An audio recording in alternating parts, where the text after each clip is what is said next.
Hello, everybody. Welcome back to another MOB radio Show Me Your Talent radio show. And welcome back here on YouTube. Today, we are doing something pretty different from what we've been doing recently, but something you probably have got used to in the past. We are doing an interview featuring amazing artists, especially passionate about everything related to music. Today we are having Caitlin Mae, the one and only Caitlin Mae. Hello, how are you? Hi, thank you so much for having me on the show. I'm really, really well. Thank you so much. I'm really glad you're here, and I think it's a pleasure for me to talk to you because these years have been really so amazing to you. You've been having success after success and gathering a lot of people to support you, and I think this is really, really amazing. But today I think you are going to announce amazing news about your newest release. Actually, that's going to be released on the 13th on Friday. So the name of it is Fiona. What can you tell us about it? I listened to it and I think it's really, really amazing. I guess you wrote it, and I'm really very curious. What's the story and inspiration behind it? Thank you so much. So, Fiona was actually the first song that I ever wrote acoustically when I learnt to play guitar in lockdown. So, I know lockdown was quite a difficult time for us all, and we had to learn to adapt and change our usual habits, and our lives kind of changed overnight. And during that time, I was lucky enough to pick up guitar and start learning to play, and it helped me to become even more creative than I used to be. And I could write a lot more songs quicker, and the turnover was so much quicker too. I didn't have to write it just with a vocal, a melody line and the lyrics, and take it to the studio and get it produced over months. It was something that I could write and play the same day if I really wanted to. And when I wrote Fiona, it was a time where I think we all felt quite lonely. But for me personally, I have had some experiences in my past where I have felt lonely, even, in a room full of people, and I'd never really written about it before. Especially, I think, being so young, sometimes you think people will think you haven't been through hard times. And so it was always kind of a fear of mine to write and delve so deep. But lockdown gave me the chance to actually do that and to look within myself and write about the emotions I was feeling at the time, and emotions that I may have been feeling for a long time. And so Fiona definitely made me feel really free. And I was able to virtually play it pretty soon after I wrote it. So it was really cool to share it with all my dreamers almost from day one. And now to have a produced version, a studio version of the song, and it's so different to the acoustic version. I'm really excited for it to come out and for all my dreamers to hear it. That's really, really nice because while other artists maybe had problems during the pandemic because they didn't know how to express themselves, or they were just missing the concerts or live performances in person, you really did something special, and I don't know, you freed your creativity, and that is an amazing thing because after that, you've really been having a lot of success. Especially, I don't know, you've performed virtually in Bluebird Cafe. And how was that experience to you?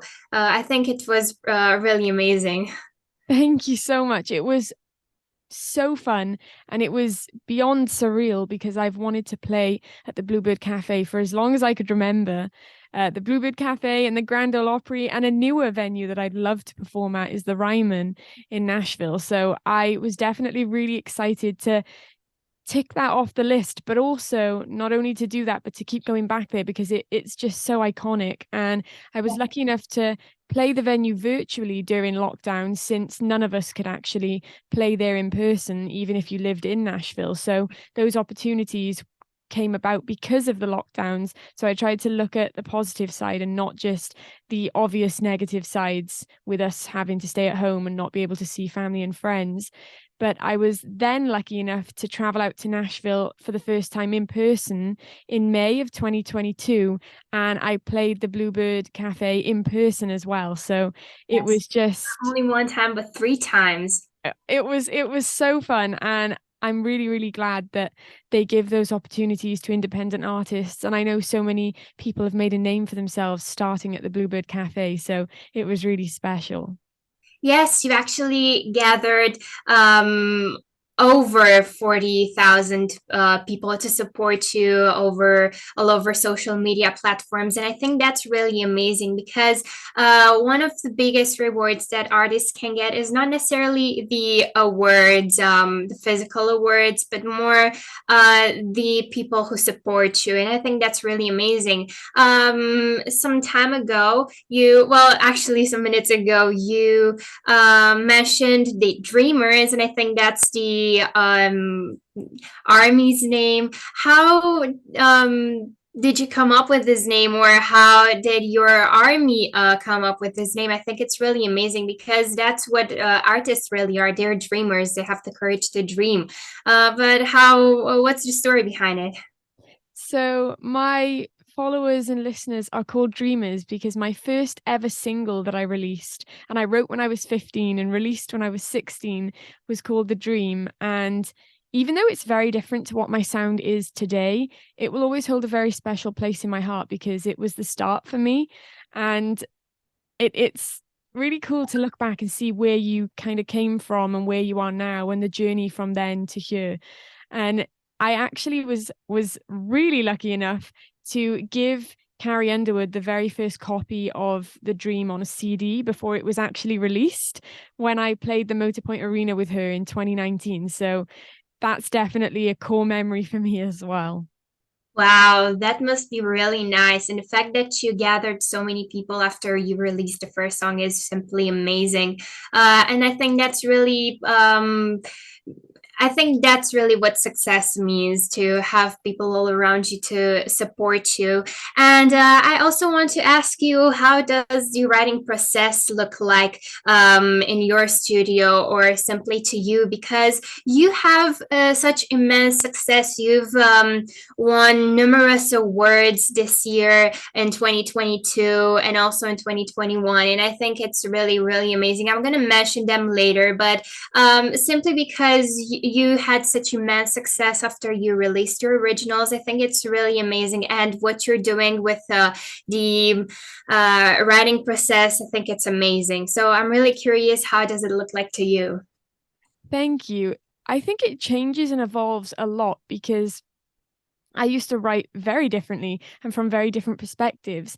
And I think the thing that changed me the most and my process the most was learning to play guitar. So before then, I would have to kind of imagine all these instruments that I couldn't play, in the background of my song. I'd have to think, okay, so I've just got a melody and the lyrics, and even though I feel emotion and I want to put that across, sometimes it's hard when you can't play an instrument firsthand. So I'd have all these ideas, and then I'd take it to the studio and I'd tell the producer what I wanted or what I thought should go on the track. And then they would play it, or get live musicians in and they would play it. And then in lockdown, I felt like I didn't have an excuse not to learn guitar, because up until that point, I was so scared to learn to play an instrument because I wasn't sure if I would be good at it or not. So I kept saying, oh, you don't have time and you can learn in the future. And then lockdown came along and I was like, if you don't learn to play now, you never will, because this is a block of kind of empty space and time that you have. And I think you should work on yourself because, we all grow and learn every day. And it's just important to always remember to keep yourself open to learning new skills.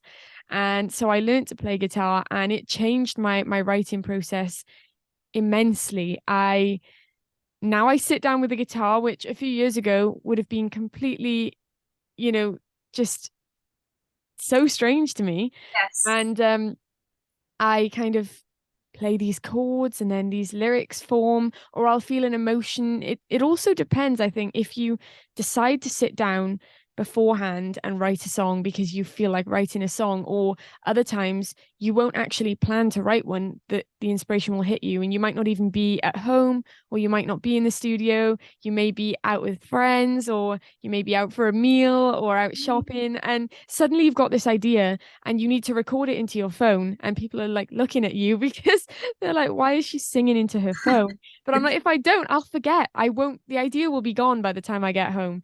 So I have so many voice memos on my phone full of song ideas and completed songs and half finished songs and a verse here or a line there. So I think when it comes to songwriting, it is just very creative and subjective. So there are so many different ways to go about it, and that's the fun part. Yes, I really think so. I think it's really fun to write a song, especially because after you get all those parts of the songs, you just really put them together like I don't know, unite them like a puzzle. And I think that's really, really cool. And you also, after you have the raw version of it, you go over it like several times, and I think that makes it even more fun. But wait, I wanted to ask you, do you only play guitar, but also other instruments as well? So I right now I only play guitar. I keep telling myself I'm going to learn to play piano because I do have a piano in the house. And I recently got it tuned because before then it hadn't been tuned for over 23 years and counting. But Oh, 23 years is what we figured out. So it had been a long time. It was very out of tune. So every time I tried to learn, I couldn't because it was so out of tune. I had no idea. Um, so I definitely want to make that a goal in 2023. I said to myself I was going to do it in the latter part of 2022, and then life just took over, and luckily the world has opened back up, and we're busy again. So sometimes we think we have more time than we do. Whereas in lockdown, maybe I should have learned to play the piano as well. Maybe then I would have had the time to do both. But I definitely want to make that a 2023 goal. And I do have a harmonica, which my parents bought me, and a ukulele. So I think they're definitely wanting me to learn to play more instruments. oh, that's really, really nice. Well, I think learning to play more instruments will really make easier songwriting to you.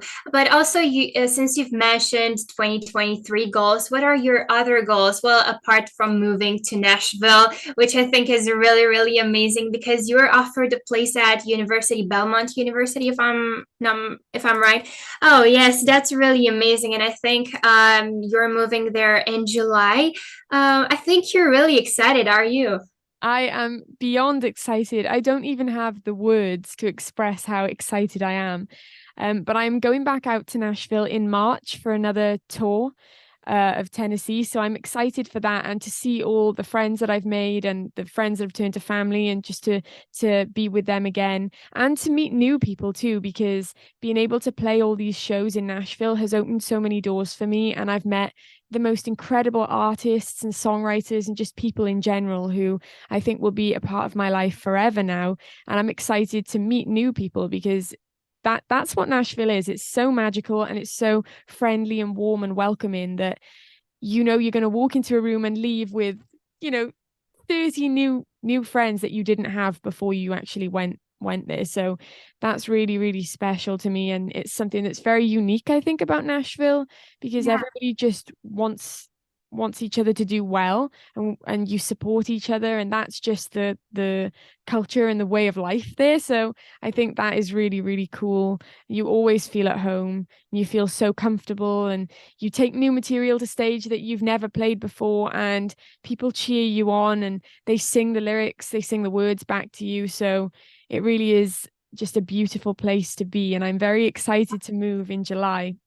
And say. No, ready to start classes in August, but I have some festivals and things lined up too, which I'll be announcing soon on my social media. So I do have some shows and events coming up in the UK before I move too. I'm really, really excited for those. If they're virtually. virtual because I don't live in UK.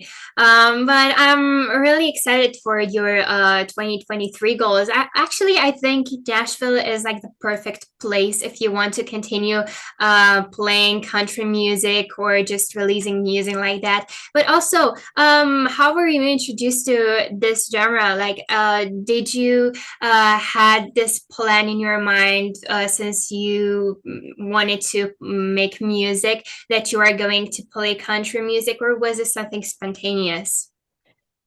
I think I always kind of had roots in country music because when I was 2 years old, and for as long as I can remember, I'd traveled back and forth between Florida and the UK because my parents had a holiday home there.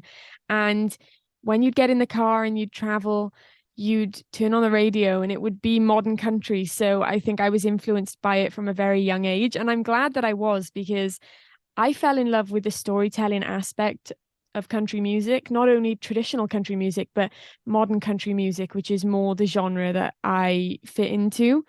And I just adore everything about it. The fact that you feel like you were on that journey with that artist and you almost feel like you were best friends with them. And it feels like you're listening to this song, but it's actually a FaceTime call and they're telling you all about their lives. It feels so personal to each person who listens to the songs. So I think that is really really something to treasure, and I definitely do. And I always knew that I wanted my songs to tell a story.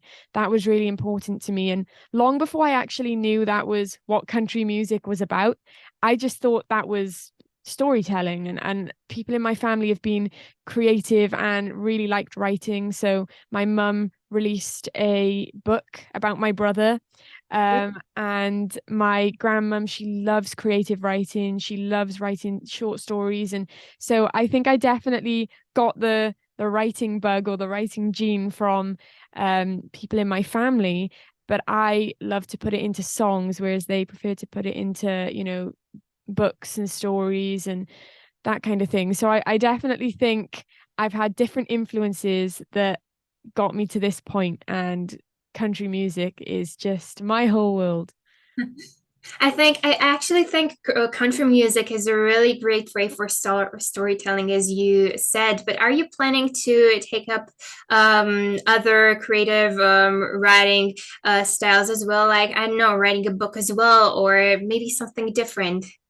I would definitely love to write a book one day. And I tell myself to kind of slow down because I put even though I love being busy, I tend to put like a lot of pressure on myself. And I think, okay, so you need to get all these things done. And I'll give myself a deadline, like a week's time. And I've given myself a list of like 100 things to do. And one of the things that has been on my list for a long time is to one day write a book and be able to tick that off the list and say that I've done it, because I do feel that that kind of creativity is close to my heart just because my mum and my grandmum have loved that. And so I would definitely like to carry that on. And also I would like to just tell my story one day in a book, because Oh, I've experienced some negative experiences, not just positive ones. And a lot of the time when I was in school and I was being bullied really badly in school, the the thing that came up in the topic of conversation the most was that I always had a smile on my face. So I must be happy and nothing was going wrong and I wasn't being bullied. So every time I said to a teacher, I'm being bullied, or I went to them and reported an incident, they would say, well, you always look happy, so that can't be true. And I think that's really hard to combat when somebody just decides that no, that's not true, that's not happening to you because you put a smile on your face. And one of my head teacher actually said to my parents over the phone when I'd been crying, and this was the day that my parents took me out of school and decided that I was going to be homeschooled. And my yes. head teacher said to my parents, your daughter's a very good actress, Oh, saying that my my tears weren't real, it was all just a show. And that is really hard. It's really hard to deal with, and it's really hard to fight, because if people believe that, then sometimes it can be hard to change their mind. And so one day I would just love to tell my story through publishing a book. Yes, I think I would actually really love to buy your book and read it. I think it's going to help a lot of artists because most of them are getting bullied, especially for what they're doing, for their music, or not only for their music but for their way of being. But because even in school, like since you're born, everybody around you can tell you that you have something special, something that differentiates you from other people. And this is really noticeable, and that's why people choose to bully. And I think it's really nice that that you have a plan of writing a book about that. I think it's really going to help a lot of artists, and it's really, really nice of you. I think, a lot of people and a lot of artists in the past have been bullied for who they were, and especially the fact that they kept that smile on your face like you did help them move over that, but also that motivated them to do even better in life, and continue on with their um, career path. And I think that's really, really awesome. But since we've been talking about 2023's goals, I think, Fiona, your song that's going to be released this Friday is actually a really good kickstart to your career. No, not necessarily to your career, it's 2023. And I'm really wondering what other plans you have for 2023. Are you planning to release an album or something like that? So Fiona is going to be the first of 4 tracks on my sophomore EP. So I'm really excited for that to be released. And the EP as a whole is called Seasons Change. And it's kind of a continuation of Fiona. So Fiona tells the story of loneliness and almost feeling like you are the only one experiencing that. And the song kind of leaves it up to each individual listener's fate and how they decide to carry on their story. And the other songs on the EP are kind of about the journey of learning to love yourself. And I hope that anybody who feels like they don't love themselves right now can resonate to the EP and starts that journey of learning to love themselves, because it's so important to be able to rely on yourself and not just rely on other people, because you never know when people aren't going to be there anymore. It's just you don't know what tomorrow will hold. And so to begin that journey of self-love and learning to like yourself even before you can love yourself is just really important and something to always keep in mind. And remember, self-care is so important, mental health is important. We need to nurture ourselves and be kind to ourselves.